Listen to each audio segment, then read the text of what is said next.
जम्मू कश्मीर में सियासी समीकरण अब कहीं ना कहीं बदलते हुए नजर आ रहे हैं, क्योंकि वर्चस्व की मांग की जाती है और कहा जाता है कि आखिरकार जम्मू का वर्चस्व हर समय खो क्यों जाता है, जम्मू का नेतृत्व कहाँ होता है और जम्मू को नेतृत्व करने के लिए क्या उस प्रकार की दावेदारी दी जाती है जिसकी उम्मीद जम्मू वासियों को रहती है। लेकिन कल जिस तरह से परिसीमन आयोग की बैठक दिल्ली में होती है, उसके बाद पूरी तरह से ये प्रस्ताव रखा जाता है कि 6 सीटें जम्मू में बढ़ाई जाएंगी और 1 सीट जो है वो कश्मीर के खेमे में आएगी। उसके बाद सियासी हलचल चेंज होती है और जम्मू कश्मीर की राजनीति में अगर हम कहें 3 व्यक्ति, जिसमें महबूबा मुफ्ती पूर्व मुख्यमंत्री डॉक्टर फारूक अब्दुल्ला और उमर अब्दुल्ला, तीनों मुख्यमंत्री की कुर्सी पर काबिज रहे, आज कहीं ना कहीं उस बारे में बात करते हुए कतरा रहे और कह रहे हैं कि देखिए हमें ये स्वीकार नहीं है। मेरे से प्रिया सेठी जी हैं, पूर्व मंत्री हैं, भाजपा से ताल्लुक रखते हैं, इनसे जानने की कोशिश करेंगे कि महबूबा मुफ्ती, उमर अब्दुल्ला और साथ ही साथ डॉक्टर फारूक अब्दुल्ला का जो चीफ मिनिस्टर की कुर्सी तक का सफर था, क्या अब वो सफर दोबारा शुरू हो सकता है? क्योंकि जम्मू में 6 सीटें बढ़ चुकी हैं,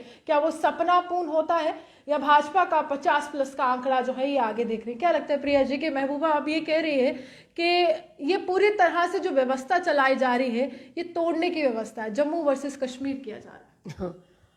महबूबा जी को तो ये पूछना चाहिए कि वो अब तक इतने सालों तक क्या करती रहीं। वो खुद एक चीफ मिनिस्टर रह चुकी हैं और ऐसे ऐसे डिसीजंस होते थे ज़मीन के ऊपर जो लोगों के हितों के नहीं होते थे, एक पर्टिकुलर कम्युनिटी को कहीं ना कहीं टारगेट करके किया जाता था।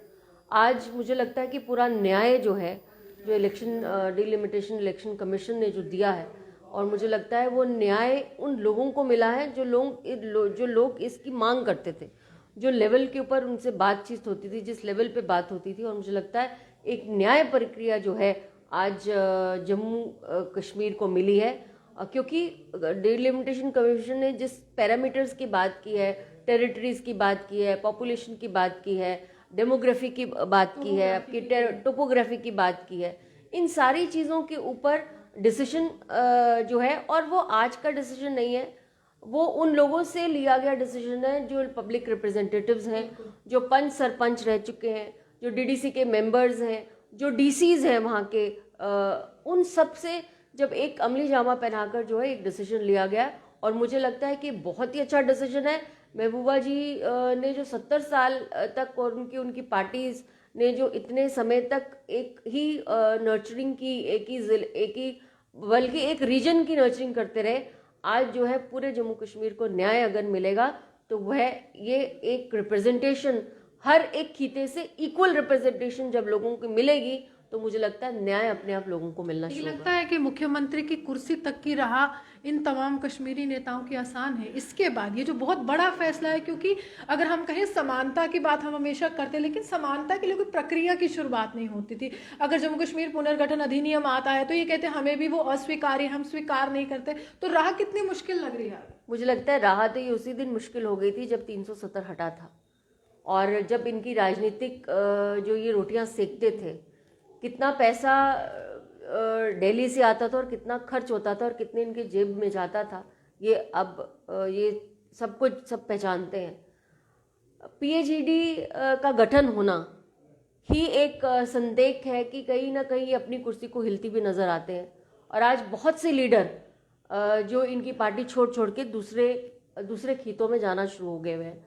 आप अगर पीडीपी की बात करें तो उनके जो अपने जो फाउंडरिंग मेंबर थे वो भी पीडीपी को छोड़ के चले गए हैं। आप अगर एनसी की बात करें तो ऐसे दिग्गज नेता जो है वो उनकी पार्टी छोड़कर दूसरी पार्टियों में जा रहे हैं। कहीं ना कहीं ये अपना जो इनका एक एजेंडा लेकर ये हमेशा इलेक्शन लड़ते थे, आज श्रीनगर के लोगों को, जम्मू कश्मीर के लोगों को इनके एजेंडे के बारे में पता चल गया है कि इनका एक ही एजेंडा होता था कि चीफ मिनिस्टर की कुर्सी। लगता है ये सपना देख रहे हैं। आज ये बिल्कुल सपना ही है, क्योंकि आज हर एक व्यक्ति इतना जागरूक हो गया है अपने राइट्स को लेकर। जम्मू कश्मीर का बच्चा डेवलपमेंट की राह देखता है, जम्मू कश्मीर का युवा अपने लिए रोजगार का, जो पाकिस्तान से वकालत करने की बात करते हैं उसका क्या होगा? वो छिन-भिन हो गया है। वो इन 2 सालों के अंदर हमने कोई प्रोटेस्ट नहीं देखा, हमने कोई पत्थरबाजी नहीं देखी, हमने कोई ऐसा चीज़ नहीं देखा जिसके अंदर लोकल यूथ जो है इन्वॉल्व हो। आज यहाँ का यूथ समझदार है, पढ़ा लिखा है, वो अपना फ्यूचर बनाना जानता है, ना कि इनका फ्यूचर अब आगे लेकिन देखना। सीधे तौर पर ये एक प्रहार है आप पे कि ट्वीट के माध्यम से कहते हैं, चाहे उमर अब्दुल्ला हो चाहे महबूबा मुफ्ती हो, उमर कहते हैं कि ये तो पॉलिटिकल एजेंडा जो भाजपा का था वो हावी हो गया परिसीमन आयोग की सिफारिशों में। और दूसरा महबूबा कहते हैं कि चाहते हैं कि परिसीमन आयोग के द्वारा ऐसी सरकार बनाई जाए जो पूरी तरह से कानूनी तौर पर अमली जामा उन तमाम बातों को पहनाए जो 5 अगस्त 2019 के बाद हुई थी। इनके लिए ये तमाम चीजें अनकॉन्स्टिट्यूशनल है। देखिए, ये इनकी जो अपनी जो इनकी राजनीतिक सफर है, मुझे लगता है अंत होने पे है। भारतीय जनता पार्टी को दोष देने से पहले ये पहले खुद अपने गरिबान में झांक के देखे कि कब इन्होंने न्याय किया, जम्मू कश्मीर के लोगों के साथ कब न्याय किया इन्होंने। ये आतंकवाद की बात करते हैं, सबसे ज्यादा आतंकवाद जब ये लोग चीफ मिनिस्टर थे तभी पनपा और शुरू हुआ, और उसके बाद उसको कहीं ना कहीं हवा भी दी गई।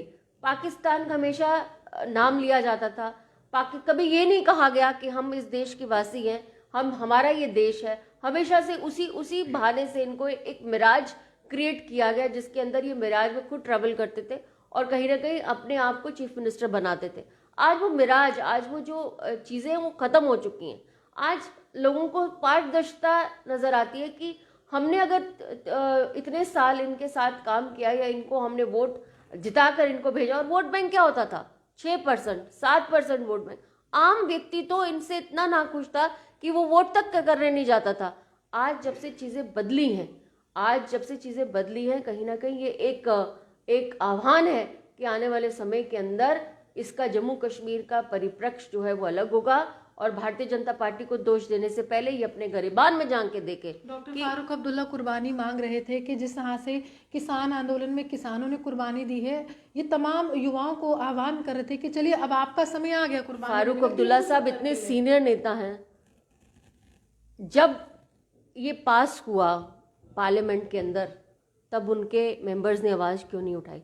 खुद भी प्रेजेंट नहीं, वो खुद भी एक मेंबर है।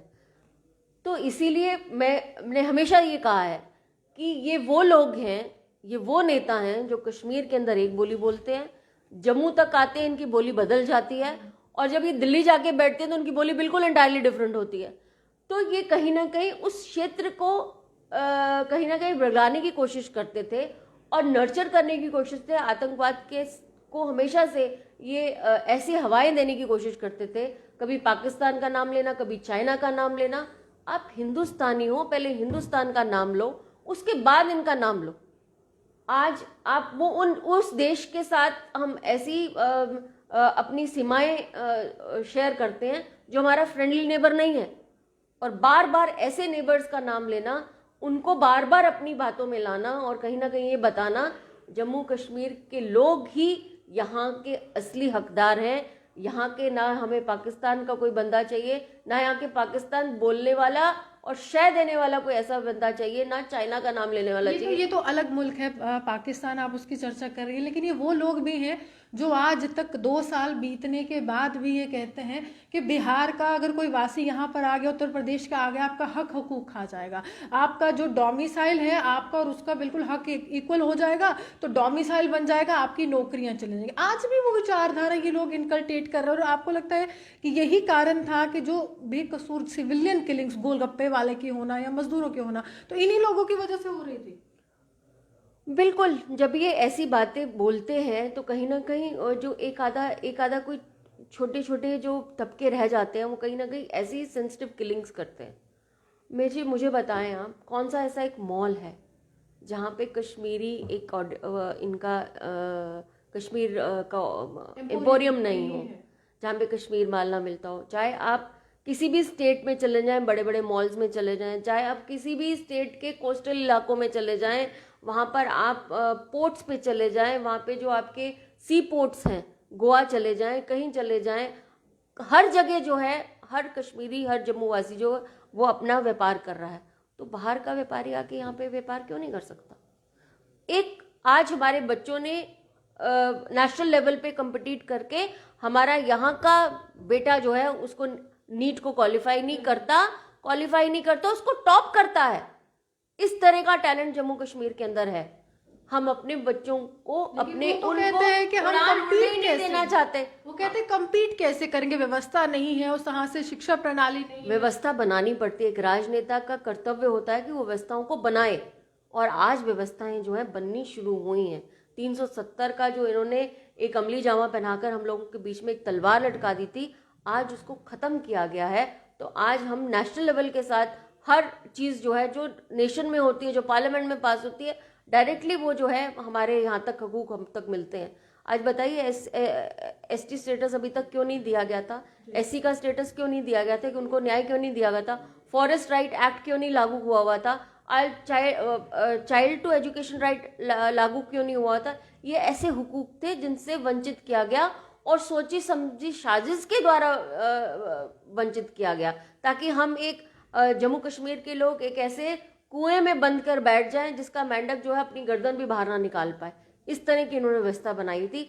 आज 370 हटने के बाद, और अब अभी देखिए अब आने वाले समय के अंदर किस तरह से डेवलपमेंट के एजेंडे के साथ जो है आप देख ही रहे हैं कि आम शहरी, आम व्यक्ति जो है वो खुश है कि 370 हटा है, तो हम खुश हैं। हमको रोजगार आने वाले समय में, ठीक है ट्रांजिशन फेज है, 2 साल अभी हुआ है, आने वाले समय के अंदर किस तरह से आपके व्यापार खुलेंगे, किस तरह से आपकी चीजें खुलेंगी, और एक बहुत ही बदला हुआ जम्मू कश्मीर आपको मिलेगा। देखिए साफ तौर पर विकास के द्वार जो है वो खुलेंगे, क्योंकि अभी समय है बदलाव का, और बदलाव तो वाकई बहुत बड़ा हुआ है कि जहां जम्मू हमेशा खुद को पिछड़ा हुआ समझता था, आज जम्मू बिल्कुल आगे खड़ा है, सबसे आगे की पंक्ति में खड़ा, और 6 सीटें जम्मू के खेमे में, 1 सीट कश्मीर में। कहीं ना कहीं जो सियासी यहाँ पर ज़मीन है वो खिसकती हुई नज़र आ रही है। और आज पीएचडी की पूरी तरह से प्रेस कॉन्फ्रेंस ने ये स्पष्ट कर दिया है कि किस तरह से उनको ऐसा डर सता रहा है कि कैसे जीतेंगे मुख्यमंत्री का वो ताज जिसके लिए हम जाने जाते थे जम्मू कश्मीर में। आप ही हम आज मैंने देखते थे न्यूज़ ऑफ जम्मू।